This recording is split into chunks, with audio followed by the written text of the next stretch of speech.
Good evening, everyone. I'm Hector Gunther, Chair of the Comprehensive Financial Advisory Committee. And tonight is the first meeting of the Capital Investment Plan Subcommittee. Our subcommittee is to convene a number of times over the coming weeks to prepare a report on the town's fiscal year 26 to fiscal year 30 capital investment budget and long-range report. Maybe we should start off by Chuck. Could you call the roll? Absolutely. Jim, Present. Jeremy, Present. Hector, I know you're ex officio, but I'll call on you anyway. I'm here. And Chuck is here, so we're good to go. Great, good. So with that in mind, and since this is our first meeting, I will turn it over to Jim Sproul. And I think one of the first orders of business we have to consider, Jim, is to elect a chair of the committee. So I'll turn it over to you, Jim. Okay. So why don't we just start with that great suggestion, and I can open it up. Is anyone interested in being chair of the subcommittee? I am not, only because I've chaired 2 years in a row, and it'd be nice to get a little break. But Jeremy, how about yourself? I am interested in watching an example of a great chair. Okay. Well, Gareth, it looks like you're up. So, all right, I'll be happy to do that. I won't take that description, but I'm happy to do that. And with the caveat that you're in training for next year, Jeremy. How's that sound? Ooh, all right. I like it. Well, there's nothing better to rotate around a little bit. So. on top of which, Jim, just to be clear, I sent out a response earlier. Being chair doesn't mean you get all the crap work. I'm happy to edit, rewrite, do anything you'd like me to do. So this is not a effort, I think, to dump stuff on you. Of course. And I know your work ethic, so I'm not concerned at all. The same with Jeremy. So I think we'll make a good team. The good news is we have, by Hector starting this off early, we have time until the town manager presents his. I think that's in March sometime. So we've got some runway to get started. And what I'd like to share with you, literally is my screen, but figuratively is to take a look together at prior reports so you can get an idea as to what the content looks like. I will also say is last year the approach that we took with the CIP was we divvied up the activities by different departments within the town. So DPW was one, school was another. It just made it easy for somebody to own. You could go off, work on your own, come back, then we would feather that into the overall report. And that seemed to work fine, but there's no reason why we can't do it a different way. So Gareth, if I could share, I'll just put this forward, I guess I would imagine, right? You should have the ability to share, I believe. Okay. And do we need a vote for Jim to be chair of the subcommittee? Why don't we start off that way? So I move, well, I'm not on the committee, so I can't do anything. I'm just an observer. So somebody has to move to nominate him, one has to second, then there has to be a vote. I'd like to nominate Jim Sproul to be chair of the CIP subcommittee. Second. Okay. All those in favor? All those in favor? Aye. Aye. Thank you. So with that, why don't we just, so the last year we had the capabilities of an excellent committee member, Neil Kleinfeld. Neil has a strong consulting / marketing background. And we started off our report with, and Hector was also part of the team, wanting to do something different. And that different looks, as you see it on the screen, we wanted to dress it up, came up with a new CFAC logo. And he just was so skilled at the pie charts and being able to do graphs and that came from his background in business, that he made it look easy, but it was presented very nicely. The report flowed nicely. That said, the content is really no different than the format that we had used in prior years. So this was probably, I'm going to guess, Hector, you probably would know, a 10-year type of a format. It's a template that we had used for some time. It's stronger with content than it is with visuals, but they essentially say similar things. And I'd like to get a read. I know this is early on, but I'd like to get a read as to whether or not we want to pursue the format that we used last year, or potentially, given skill sets, look at going to the format we used in the year 24, FY24. Any thoughts? So Jim, I have a question to start, trying to be, as an old client service person, trying to be client focused. I know what we thought. Did the town respond? I thought the town responded fairly favorably to last year's formatting. Absolutely. And it was, we did not use this format, Chuck, when we went to do the presentation. Actually, Neil did a whole slide deck. Right.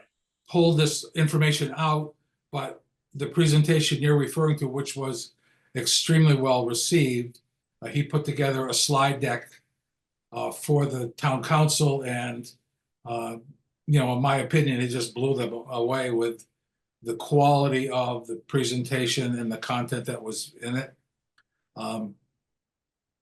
I will say that while I could probably work my way to this point, it would require a lot of learning on my part, but I wouldn't shy away. We might want to look at the approach that if we do have permission through Hector and the town to present to the town council, we might want to be able to do as we did last year and put together a slide deck to make it more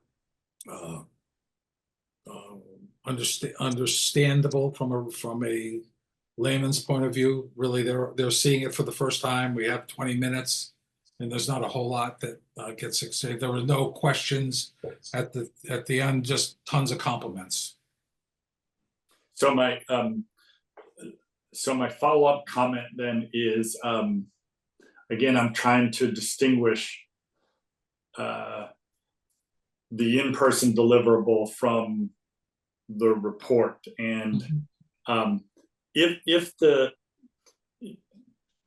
was no discernible difference in response to the report, but the in-person presentation was favorably received, then I guess, my gut is we don't need to be tied to last year's, especially if it's going to present publishing and graphic design challenges. If we can convert the 2 years ago report into the kind of in-person PowerPoint deck that would be well received. Doesn't mean we can't do it, just means I don't think we need to be slaves to it. If the skill set on this committee is not the same as the skill set we had last year. I would echo that statement. I was thinking the exact same thing. I like that previous report. I think it's shorter in some ways.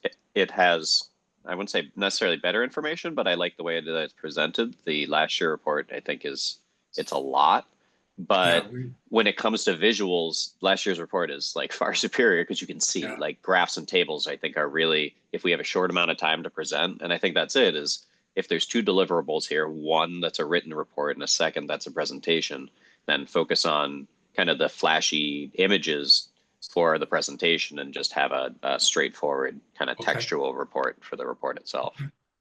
Yeah, when I in business, I was always the person who asked dumb questions, so or the inappropriate questions. So I may as well keep my streak going.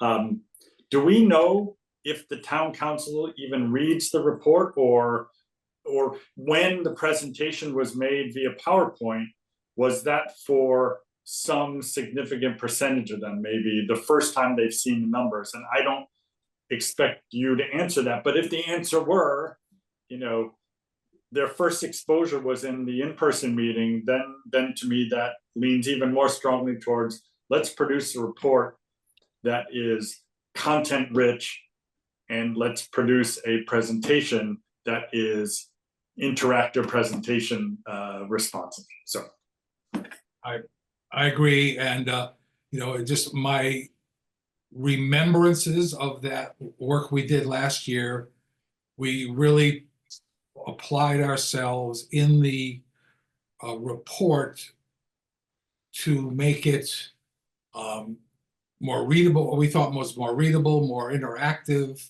with more supporting data. As you'll see, there was tons of appendices.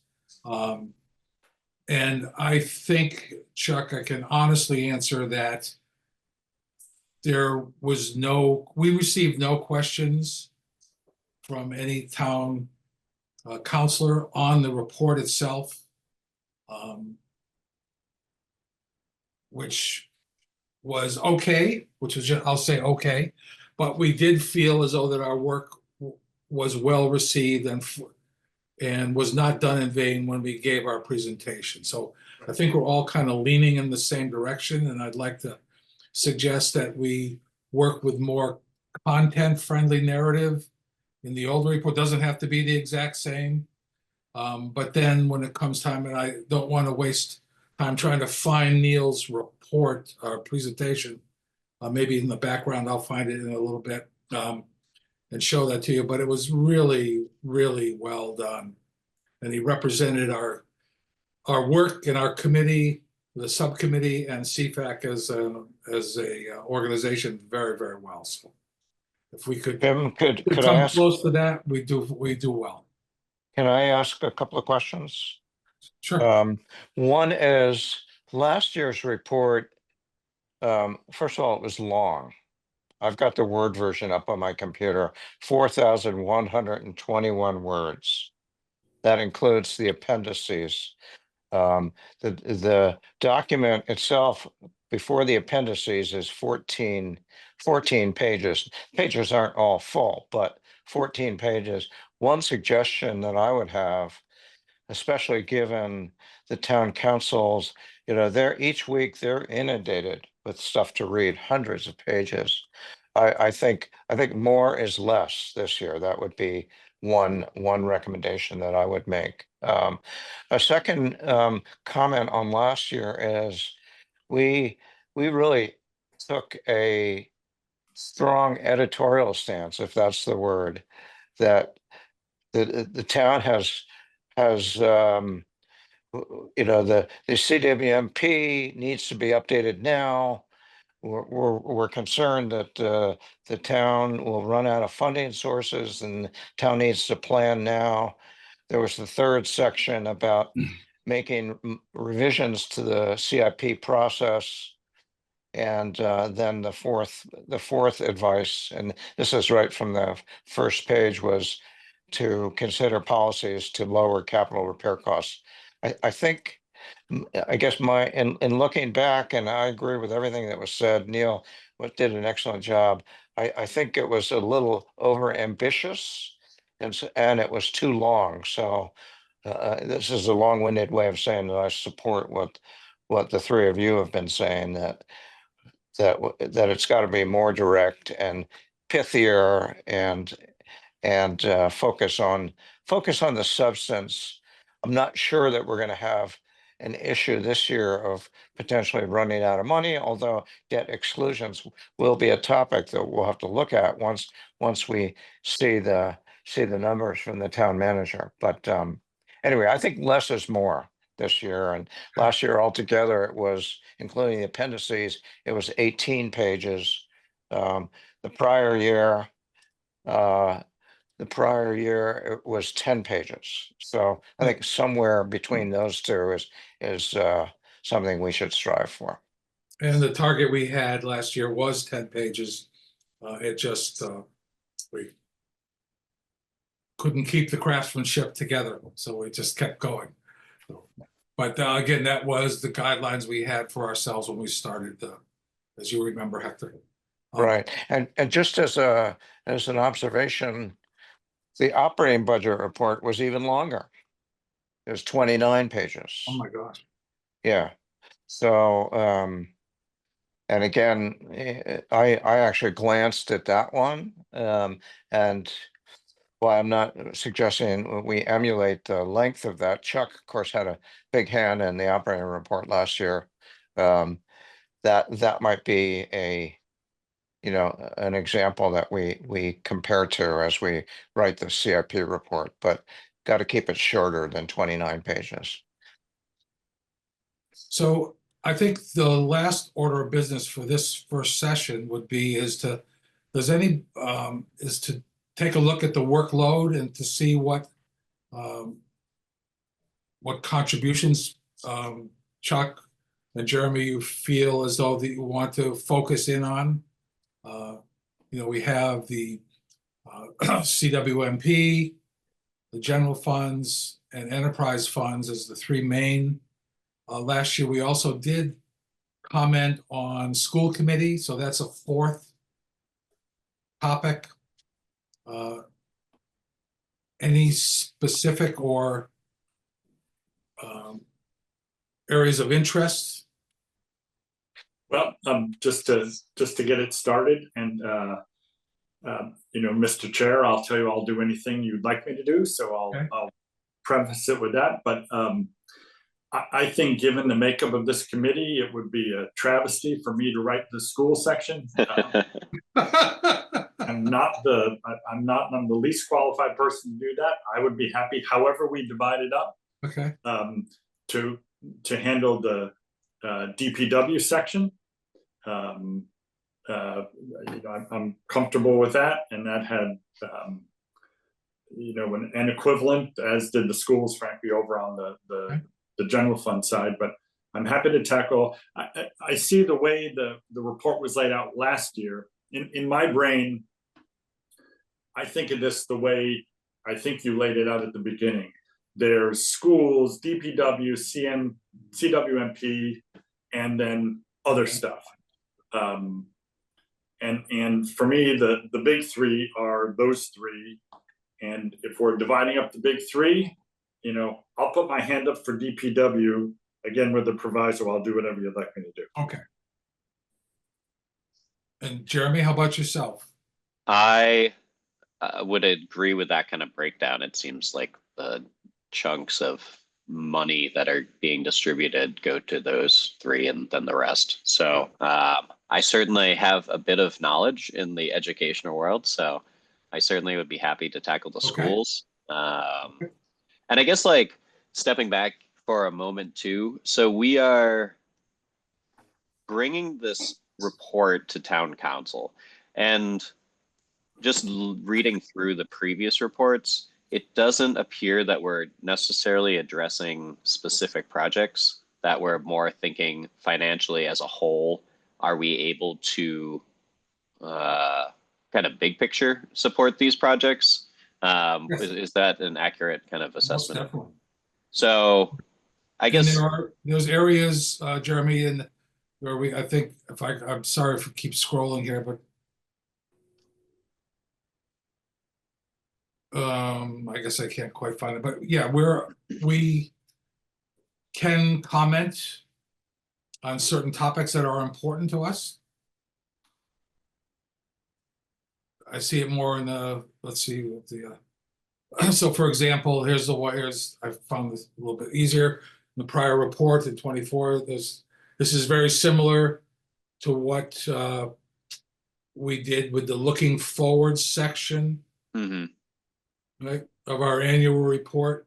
So that gives us some narrative freedom to address issues that we think are important as a subcommittee, which then we present to the full committee, CFAC, for approval.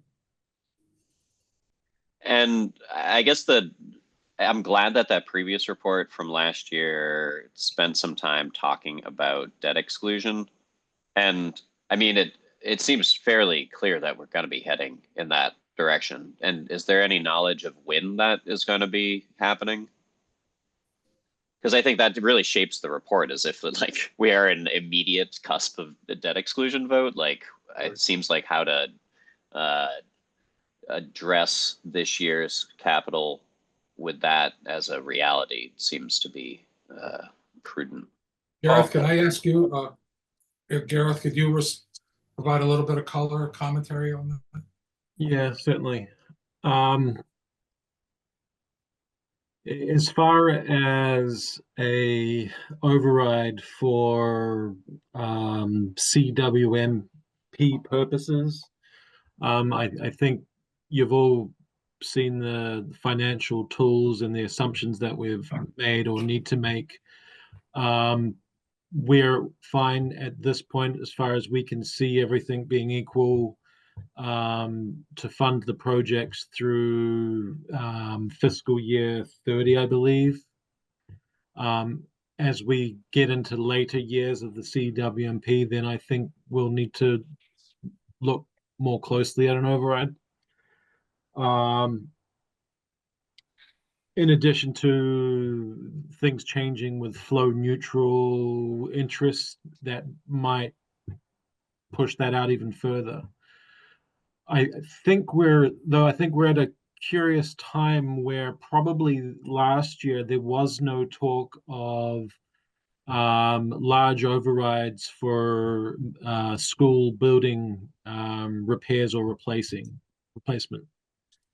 So I think CFAC possibly has the opportunity here to kind of start that discussion on what that rollout might look like as far as timing between CWMP asks or school asks or one or the other. Also, you have the opportunity to provide perhaps some education around the financial instruments that might be available to the schools as far as the Mass School Building Authority and their timelines and possibly ways to map out that kind of process. And I think, not to put words in anyone's mouth, but I think probably the town council is going to start looking at start gathering information around possible future school expenditures like that. So you're in a prime position to start that dialogue. Great. And I think that for me, I know people in the town are going to be talking about, I think people get the CWMP costs, and unless you have kids in the schools, you probably don't as fully get the education suddenly asking for an override. And I would be happy to help kind of shape that story, because when it comes to asking people for money, if you have a good story, then it makes that a bit easier. So I can certainly help with other areas too, but I'm eager for some education. Jim, can I jump in here for a second just to let you guys know? Mark emailed me this morning with the following news, that the facilities subcommittee of the school committee met, I guess it was last night, and the staff debriefed them about the CFAC meeting of January 13th. That's when Sarah and Chris Dwelly and the third fellow came in last week and presented to us, or 2 weeks ago. And he goes on to say the facilities subcommittee, or this is an email from Sarah to Mark. Facilities subcommittee is interested in following up with CFAC directly to further discuss the long-term facilities needs of the district. Would it be possible to bring CFAC together with the school's facilities subcommittee and staff for a meeting in the near future? And Mark asked if we could add this subcommittee to our next full CFAC meeting. And I wrote back and said, it's pretty clear that they want to, they want to lobby us to, have a certain perspective on the schools. So this is further to what Jeremy was saying a minute ago, that the schools committee and the facilities folks in particular are, they're quite concerned about the need for a debt override, and they want CFAC to be supportive. So I wrote back and said, let's have them join us on the next meeting. Tell them they have 30 minutes, 45 minutes, and ask that they provide any presentations or slide decks in advance to the full CFAC so we can anticipate where they'll be headed with their discussions. And then the last comment was, it's worth reading the minutes of their December 11th meeting. And then they had a meeting on January 6th, the facilities subcommittee, but those minutes aren't available yet. And I asked if, Well, they're also online. You can watch the videos. The videos are yeah, very. that's true.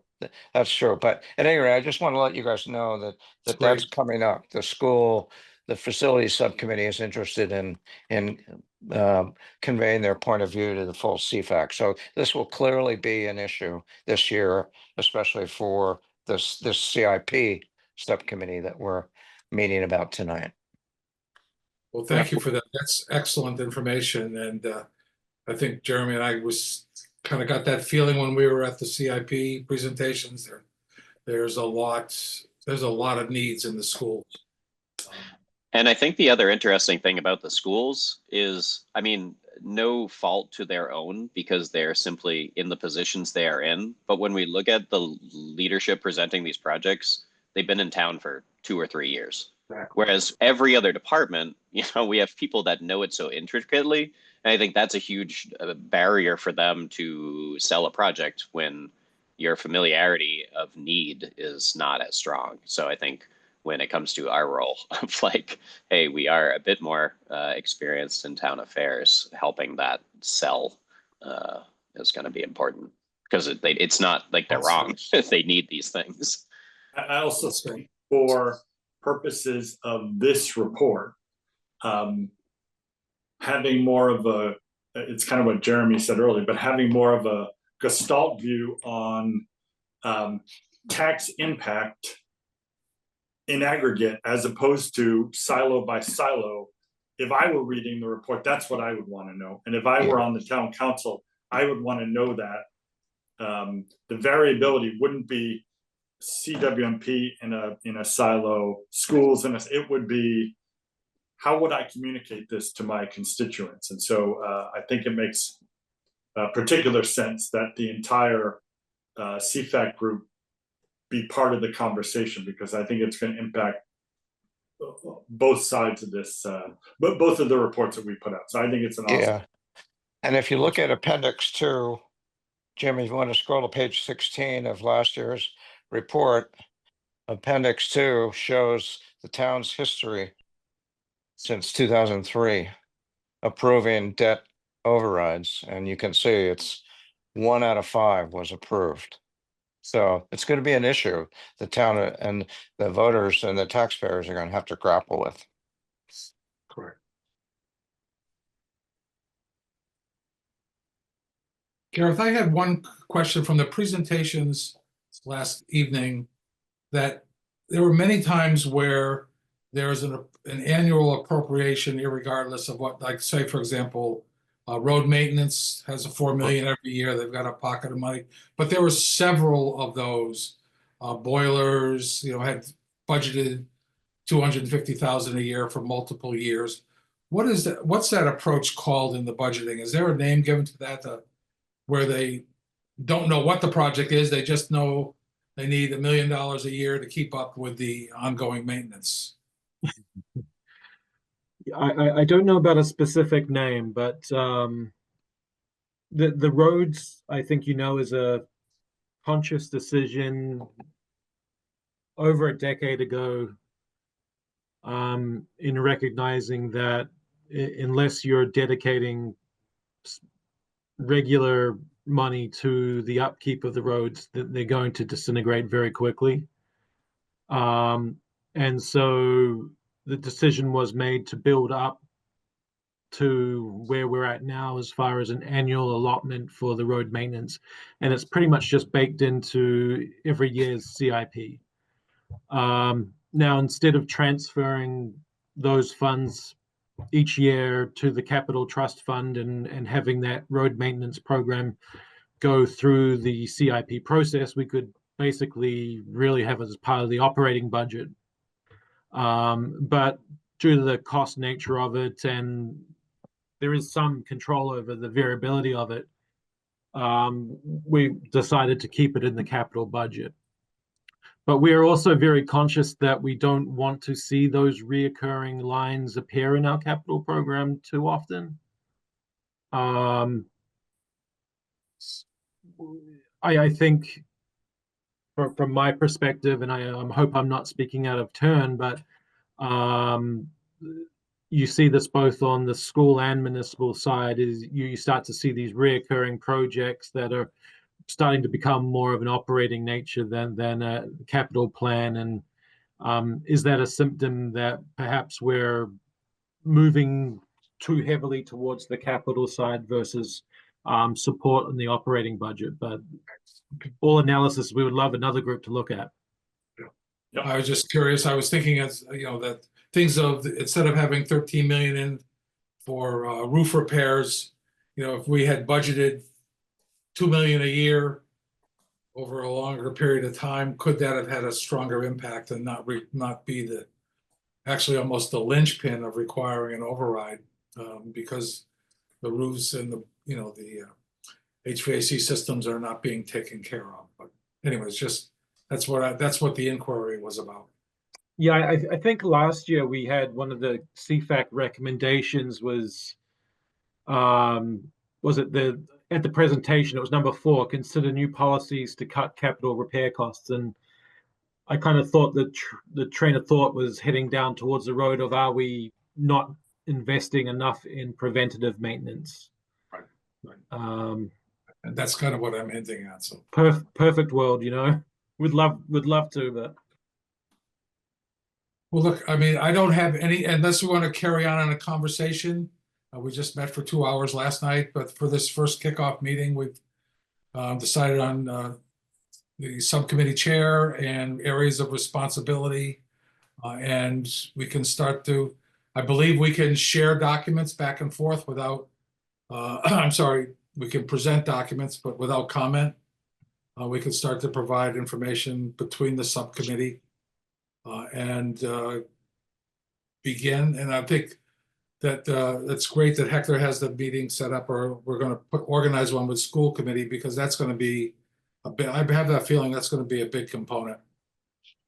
There's a lot of energy there in the school committee for this drive, and I think we would, if we can advise them in any way possible, that would be an awesome capability for us. So Yeah, we could definitely add value. So if I could ask a question, if you go to page 1, Jim, the table of contents from last year. So when Chuck says he's going to do DPW, Chuck, I presume that includes CWMP, that subsumes CWMP. Well, that's Where I'm headed is we're rejiggering, we're focused now on DPW, schools, and I guess people said everything else, but CWMP, as last year's report makes clear, that dominates the capital budget and will for the next few years. So when Yeah, you no, actually, you- Hector, Yeah. that's what I had suggested was, in spite of the way the table of contents is laid out, Yeah, the content wise, the three big things for me were CWMP, DPW, ex-CWMP, and the schools. okay, And that those three were the biggest content areas. And I realize that's not how the table of contents that Jim has on the screen is laid out. right. I still think we could approach content that way and then massage report format as we get through the process. Yeah, Hector, how And about I- I do this? How if I take an action for the group to just lay out, go back through these reports and make sure we've got all functional areas okay, covered. And then I'll do a little small table and we can confirm or sign up for additional responsibilities as well. I think that would be great. And then, Okay. you know, I'm here to help out as well. So I'm willing Okay. to raise my hand and do whatever is assigned to me. So just keep that in mind. Not with just, you know, I'm not a full member of the subcommittee, but doesn't mean I'm not going to do any of the drafting. You're But the I'm at most important. I'm at your disposal there. Okay. So I think Gareth, the MO for given open meeting laws that Jim could draft sort of an outline of the report, including the table of contents, and then send that to the rest of us, as long as we don't engage in back and forth with Jim. That's kosher from open meeting law Yeah, perspective. just save your responses for a posted meeting. Right. And when is the next subcommittee, CIP subcommittee meeting scheduled for? Does anyone know? Yeah, it's February 4th. Wow. Okay. I mean, So they're next week, basically every Tuesday, Hector. every Tuesday. That's what I thought. Yeah. Okay. Okay. So Jim, I think that works well. Correct. Well, thank you, everybody. I think this is a great first start, and it gets a lot more difficult as we move forward, but we have to appreciate everyone's support. And Yeah. Is there any documentation that you're in vital need of, as apart from a final recommendation of the projects? not that I'm aware of at the moment. We have the priorities. I did have. What would be the maximum number of points somebody could receive? What would be the highest priority ranking? 25? Is it 25? How do we get the points? Oh, the scores. I think it was 28.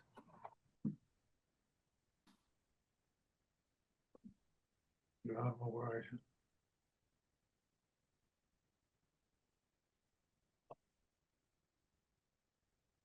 Okay, I can't find where I put that. Okay. One question I have, Gareth, you're asking for sort of data needs. So I'm looking at page 6 of last year's report. One of the things that Neil brought is he wanted to compare how the CIPs compared to fiscal 2024 versus fiscal 2025. I'd be curious when and if we have the numbers, how fiscal 2025 compares to how fiscal 2026 is shaking out. Is that something those numbers, when would those be available, Gareth? Well, you could do the comparison now based on the submissions from each year, but we wouldn't be at a point where we could do the comparison for recommended projects, obviously. Right. But there might be value at looking at year-over-year submissions for like projects. Right. So this chart, can one of you help me out? This chart on page 6, is this submissions or is this town manager recommendation? I think this is submissions. These are submissions. So I'd be curious, Gareth, if you could take this chart and add a line for fiscal 2026 and send that around. Just to see how that would give us a sense of how the numbers are shaking out for the next round. The only difficulty there is for every year that we move away from FY24, you're going to be limited to a smaller set of projects because obviously we add a year at the end, which might not have been reflected in the first year's report. But yeah, I'll take a look and see what comparison we can have. Yeah, I'm just curious because again, one of Neil's big issues last year is how quickly the CIPs are accelerating in terms of size, mostly, of course, driven by CWMP. If I recall, we did a lot. Around this discussion last year, we spoke a bit about how projects have changed, either in scope or priority. And I think we actually had DPW come back in and do some of that explanation. So just realize that, yeah, I think last night there was an example where they had moved some of the design work to a earlier year. So you are going to see kind of a variable change each year. Yeah. Anyway, if it's possible to put together an updated version, just add the line item for fiscal 2026, recognizing, of course, that these are just this is the reflects department's wish lists, and also recognize, as you say, that 2 years ago there's a lot of change in the project's sequencing from 2 years ago. Yeah. Okay. Thank you, everyone. Do we need to call? Oh, just one more thing. Is CFAC all set for the meeting on February 6th, where they'll present the financial tool? Oh, we didn't talk about that yesterday, right? No. I'm sorry, I didn't get the question. So I believe CFAC is scheduled to present their report on the financial Oh, tool. yeah. So Tom, what we've said to Tom is that I'll do a short intro and then he'll lead the presentation. He's actually out of the country now. He's in Mexico, I believe. So what I may do is email him and see when he wants to get together to sort of collaborate on what we do for Thursday, February 6th. Perfect. Thank you. Yeah, that's a good reminder. Thank you for that. And will Mark's been on holiday. He'll be back in action next week, Gareth. He had been on holiday, but now he's terribly sick, to be honest with you. He's not Oh, feeling no. great. So Does he have flu? Does he have the flu? just Yeah, that's what Betty Lutke has as well. Speaking of Betty, by the way, she's really excited to be our council liaison. So I may encourage her, Jim, if it's all right with you and Jeremy and Chuck, to dial in to the subcommittee meetings. If she'll probably be back in action next week. She is really under the weather with the flu this week. So That if sounds that's all good to right with me. you. Yep. Yeah. That works. We have a motion to adjourn? Motion to adjourn at 6:46 p.m. Second? All in favor? Aye. Aye. Do I need to call a roll to close? Might as well. All right. Hector, Yes. Jeremy, Yes. Jim, Yes. Chuck is yes. All Awesome. right. Thank you. Thanks all. Thank you. Thanks, everyone. All right. Bye. Bye-bye.